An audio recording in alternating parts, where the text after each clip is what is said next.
Гранд Каньон – один из глубочайших каньонов в мире. Находится на плато Колорадо, штат Аризона, США, на территории национального парка Гранд Каньон, а также резервации индейцев племен Навахо, Хавасупай и Валапай. Каньон прорезан рекой Колорадо в толще известняков, сланцев и песчаников. Длина каньона 446 километров. Ширина на уровне плато колеблется от 6 до 29 километров. На уровне дна менее километра. Максимальная глубина 1857 метров. Ее посещают более 5 миллионов человек в год. Благодаря такой известности не осталось практически ничего, чего бы мы не знали про Большой каньон. Многие факты кочуют с веб-сайта на веб-сайт и с проспекта в проспект. В связи с этим представляем 10 фактов о Гранд Каньоне, которых вы, возможно, не знали. Но перед тем, как я вам скажу 10 фактов про Большой каньон, вы подпишитесь на канал и поставьте лайк на это видео. На территории Гранд Каньона до сих пор проживает племя североамериканских индейцев Хавасупай, что переводится как «люди сине-зеленой воды». Живут они в селении рядом с одним из притоков Колорадо, речушкой Хавасу. Добраться сюда можно на вертолете или пешими тропами, петляющими вдоль стен каньона. Возможно, многих это разочарует, но Гранд Каньон не самый большой каньон в мире. По размерам он занимает второе место в мире и уступает длиной и глубиной каньону Цангпо в Тибете. В национальном парке Гранд Каньон вы не сможете купить воду в пластиковых бутылках. С недавних пор были закрыты все торговые точки. Выяснилось, что 20% всех отходов, которые производит парк, составляют пластиковые бутылки. Вы спросите, а что делать, если я захочу пить? Все просто. Захватите с собой спортивную колбу или многоразовую флягу для воды. По всему парку расположены специальные водопойные станции, где можно бесплатно заполнить свою флягу чистой питьевой водой неограниченное количество раз.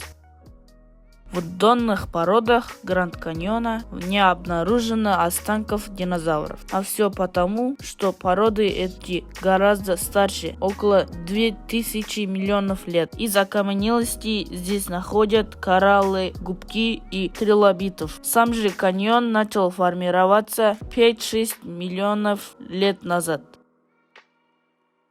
Люди жили на территории Гранд Каньона уже 3000 лет назад. Археологические находки позволяют утверждать, что первые человеческие поселения на территории и в окрестностях Большого каньона появились уже 3-4 тысячи лет назад. С тех пор местные ландшафты практически не изменились. Вспомните об этом, если вам посчастливится здесь побывать. Когда вы посмотрите на закат или рассвет над Гранд Каньоном, вы увидите те же пейзажи, что видели местные жители несколько тысяч лет назад.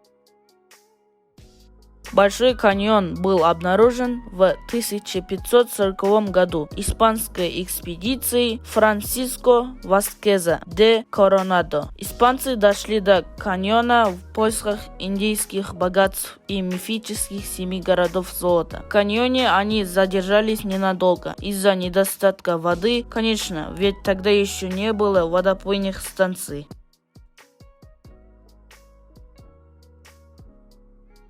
Согласно статистике, Гранд Каньон довольно опасное место. Каждый год здесь погибает несколько человек. Например, в 2014 году Большой каньон унес жизни 18 человек. Причины разные: сердечный приступ, самоубийство, ДТП, падение с высоты и другие происшествия. С 1925 по 2005 годы 53 человека погибли, упав с края каньона, и еще 48 человек умерло по разным причинам, находясь в самом каньоне. Несколько человек погибли, не справившись с управлением и упав в каньон вместе со своими автомобилями.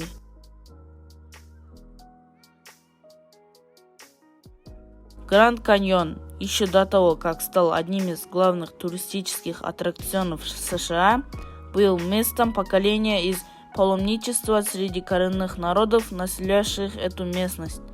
Считалось, что в этом месте обитают духи и что здесь заключена огромная природная сила.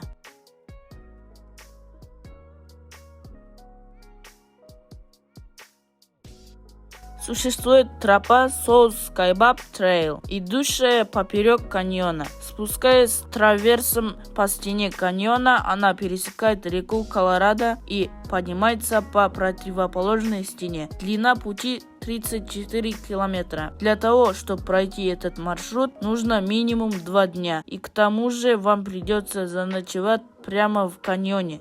Такой поход явно не для новичков. Перепады температур между верхом и низом каньона достигают нескольких градусов, а еще нужно нести на себе палатку.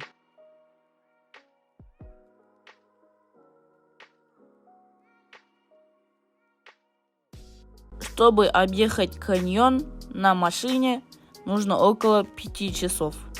Расстояние от южного до северного края каньона напрямую составляет всего 15 километров. Но чтобы попасть из одного края на другой на машине, придется объезжать каньон полностью.